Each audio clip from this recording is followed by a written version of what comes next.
Hello à tous, j'espère que vous allez bien. C'est Marc-Olivier, graphic designer et communicateur digital. Aujourd'hui, c'est jour de pluie, donc il y aura en arrière-plan ce petit son de pluie.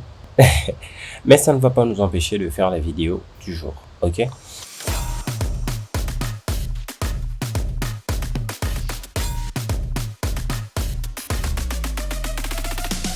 Donc aujourd'hui, vous avez toujours vu ces petites vidéos où il y a ces petites images.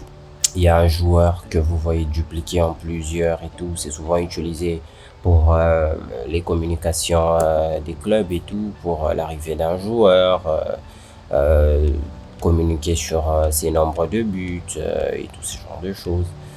Ok, donc c'est souvent des petites manipulations qui sont très belles à voir et aujourd'hui on va voir comment on les fait. Donc de base, il faut télécharger des images et puis les importer directement dans Photoshop. Donc je pense que si vous êtes devant cette vidéo, c'est que vous savez comment on importe une image dans Photoshop. Ok, et une fois que vous avez importé votre image dans Photoshop, ce qui va se passer, c'est que nous allons détourer ces différentes images, c'est-à-dire qu'on va détacher le sujet de l'arrière-plan. Ok, et il y a un outil magnifique, l'outil de sélection d'objets. C'est un nouvel outil que Photoshop a mis à notre disposition depuis un moment et qui marche super bien, surtout quand la photo est vraiment contrastée, quand on a vraiment une différence nette entre le sujet et l'arrière-plan. C'est un outil qui marche à la perfection. Donc, on va prendre cet outil et on va le passer sur nos images. On va la passer ici par exemple. Faudra juste se rassurer que vous êtes sur le calque de l'image que vous voulez détourer. Ici c'est ce calque. On va passer l'outil de sélection d'objets au-dessus. Voilà. Vous pouvez, en emmenant le curseur sur la sélection, voir si tout est OK. Ou soit vous pouvez venir là et en cliquant, vous allez voir si votre sélection est OK. Bon, pour moi, je pense qu'on va pas faire un truc précis à l'extrême. Donc, pour moi, je pense que c'est bon. On va faire CTRL ou commande J. Et on va le faire pour les restants des images aussi.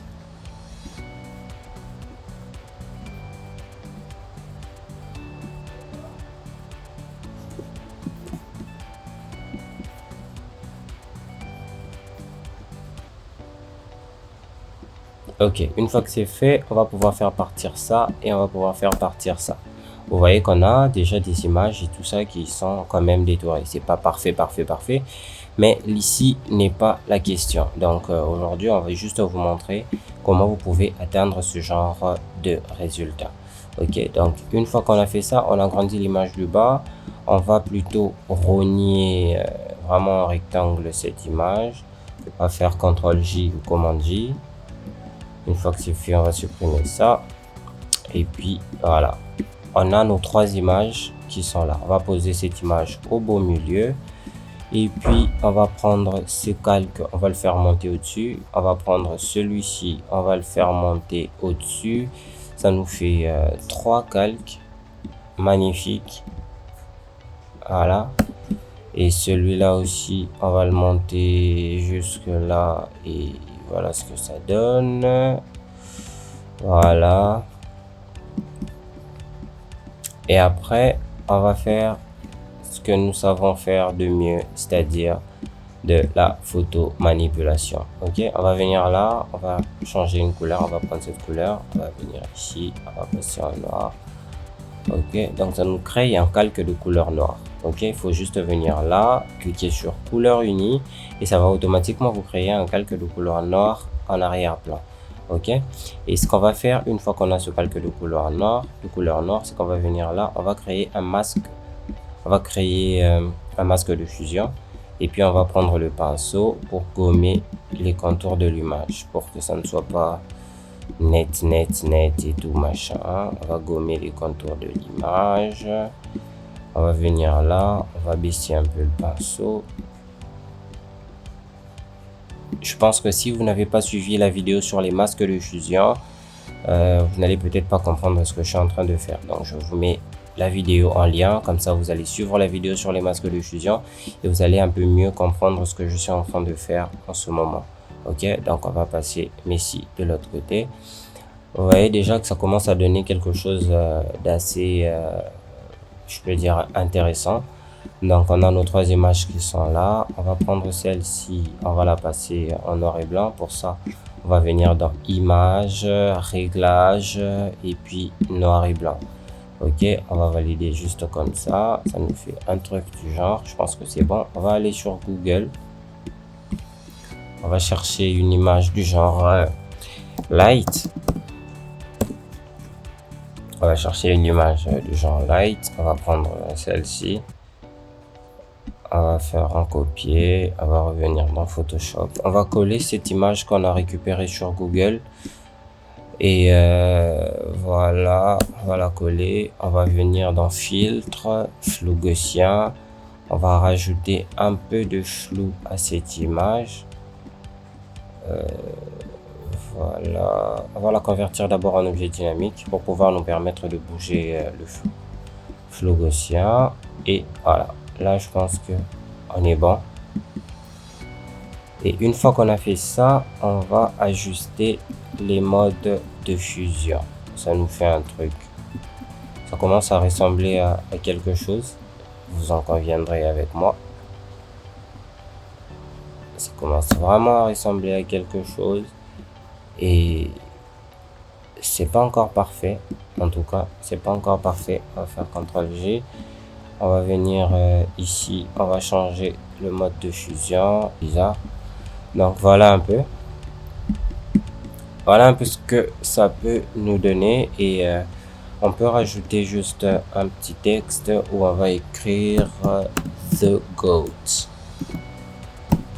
Pour sélectionner l'outil de texte, il suffit juste de cliquer sur l'icône T ici au niveau du panneau d'outils. On va écrire The Goat. On va passer ça en Go Bold. C'est une police que j'aime bien parce que c'est quand même fat. Et on va agrandir The Goat. On va agrandir The Goat. On va agrandir The Goat jusque là. Et on va valider. Une fois qu'on a validé, on va s'assurer de le descendre derrière nos calques. Et ça nous donne un effet comme ça. C'est quelque chose qu'on a fait rapidement. Donc, c'est peut-être pas peaufiné à l'extrême. Mais quand même, ça vous donne une ordre d'idée sur ce que vous pouvez faire avec l'outil de sélection d'objets. C'est juste un outil incroyable qui vous permet de faire des manipulations photos de fou et tout, parce que ça facilite énormément le détourage et ça vous permet d'avoir des trucs incroyables. Et pour avoir un truc vraiment unique, ce que moi je fais, c'est que je viens là, je crée une couleur unie, je passe ça peut-être ici comme ça. Si je veux que ça soit un peu orangé, et puis on change juste le mode de fusion. Je pense que en bleu ça pourrait le faire un peu plus. Peut-être pas. Mais bon, on va quand même descendre ça ici. Et ce qu'on va faire, c'est qu'on va monter. On va le descendre là. Et on va monter le texte au-dessus pour éviter que ça soit éclaboussé par exemple. On va passer le texte tout en blanc pour que ça ne soit pas vraiment impacté par la compo. Et voilà, donc c'est vraiment quelque chose d'incroyable que vous pouvez utiliser à plusieurs sauces et essayer de trouver la sauce qui va vous convenir le mieux. Et voilà, donc là moi je pense qu'on est quand même bon et ça fait quelque chose d'assez intéressant. Voyez-vous, ça fait un truc d'assez intéressant. On peut carrément redescendre ça ici et voilà. Donc à vous de pouvoir ajuster ça comme vous allez le pouvoir. Et voilà, à très bientôt.